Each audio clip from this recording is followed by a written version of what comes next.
એક ઠેકાણે હું બેસવા ગયો, તે બેને ચા બનાવીને ચા સારી હતી એટલે મેં વખાણ કર્યા. મેં કીધું બેન ચા સરસ બનાવી. તે એમણે હામો વિવેક કર્યો. એ કે મને ખબર હતી તમને આદુવાળી ચા ભાવશે, હાણસી ન મળી ને તો દાંતેથી ચાવીને નાખ્યું છે.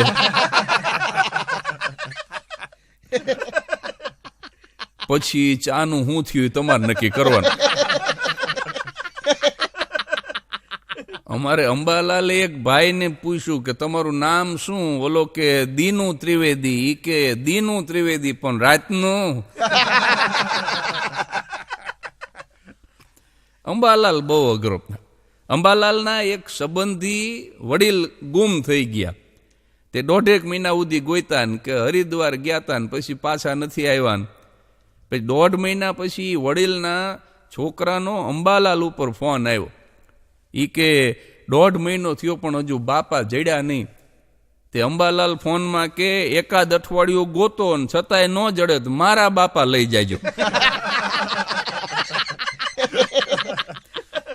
તે હું તો અંબાલાલની બાજુમાં બેઠો હતો, વાહો થાબડવા માંડ્યો. મેં કીધું કન્યાદાન તો આ દુનિયાનો દરેક બાપ કરે, દીકરીનું દાન કરે જમાઈને. જલારામ બાપાએ પત્નીનું દાન કર્યું ઈશ્વરને અને આખી દુનિયામાં ડંકો દીધો. દીકરાના દાને મેં સાંભળ્યા છે, પણ મેં કીધું આ બાપના દાન વાળો તું પેલો નીકળ્યો. તારું તો સાલ ઓઢાડીને સન્માન કરવું જોઈએ. પણ ત્યારે અંબાલાલે કીધું મને કે મારા બાપાને અઠવાડિયું રાખી દે, ₹1,00,000 દઉં. બોલ, મારા બાપાને કોઈ રાખી ન કે એટલે દાન કરવું. હા, એક જણો જ્યોતિષી પાસે ગયો ને આમ થોડું ઘણું જાણતા હોય ને એ પાસે બહુ લોહી પીવે. જ્યોતિષી પાસે જઈને કે હું બહુ હેરાન થઉં છું, નહીતર મારે ગુરુ તો ઊંચનો છે. જ્યોતિષી કે ગુરુ ઊંચનો પણ તું નીચનો છું ને એટલે હેરાન થાય. હા, બહાર નીકળે 150 દઈને હવારના પરમાં ગુરુ ઊંચનો. એ અમારે નક્કી કરવાનું, તમારે નક્કી કરવાનું. હા, એટલે બહુ તકલીફ થાય. મારો ડ્રાઈવર વચ્ચે બીમાર, સુરેન્દ્રનગરથી અમદાવાદ એસટી બસમાં બેસીને જતો હતો ને બસ નબળી આવી ગઈ. બોલો, બારણાના મિજાગરા નીકળી ગયેલા, સીટમાંથી ગાદીઓ કોક કાઢી ગયેલું. તમે કોઈ લાવને કંડક્ટરની મસ્કરી કરી. કંડક્ટરે દાઢી વધી ગયેલી, મફતની ચા પીતો હતો કોક. તે મારા નસીબ નબળા. મેં કીધું ખટારો ક્યારે ઉપાડશો? તે મને કે કચરો ભરાય તરત જ. અમદાવાદ સુધી એક અક્ષર બોલી ન હોય. ડ્રાઈવરમાં કંડક્ટરમાં બહુ ફેર નથી. કંડક્ટર હુઈ જાય તો કોઈની ટિકિટ ન ફાટે ને ડ્રાઈવર હુઈ જાય તો બધાની ટિકિટ ફાટે. પણ એ અમદાવાદની ન હોય, એ અમરાપુરીની હોય. હા, અમદાવાદ હું ઉતરો તો એક કાકા બીડી પીતા પીતા આવે, ધુમાડા ન નીકળે. મેં કીધું આમ કેમ? મને ક્યાં સીએનજી બીડી. એટલે સીએનજી રિક્ષા હોય, બીડીઓ થોડી.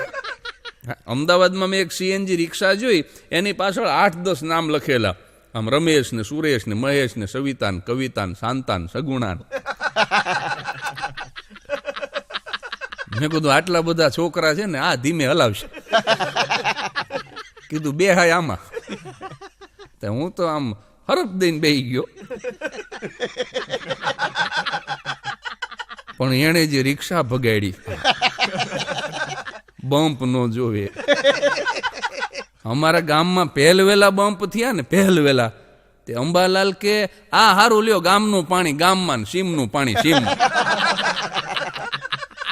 અરે આ પાણી નોખા પાડવા નથી કર્યા, આ હાડકા નોખા ન પડી જાય એટલે કર્યા.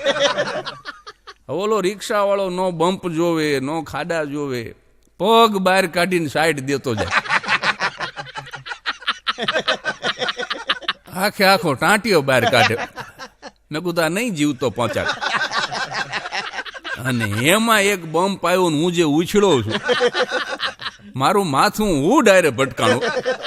મારી બાજુમાં બેઠો તો એ તો કૂદીને સીધો બહાર ગયો. બોલ.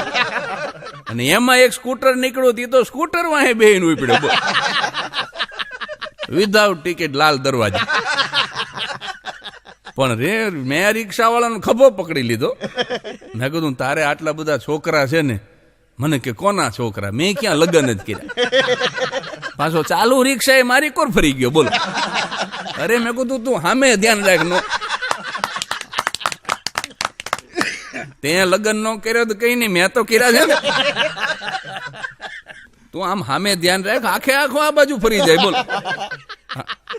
મેં કીધું ભાઈ તે લગ્ન નથી કર્યા તો આ રમેશ ને સુરેશ ને મહેશ મને કે આપણી રિક્ષામાં જેટલા જેટલા ગુજરી ગયા. મેં કીધું હવે ઉતારી દે બાપા, હું ચાલીને ટાઉન હોલ જતો રહીશ, કારણ કે એમાં જગદીશ આવી જાય એટલી જગ્યા હતી. બોલ. આ કીધું આજના આજ લખાવે, પછી ટાઉન હોલમાં તો એટલી જ જાહેરાત કરવાની રહે ને કે આવવાના હતા.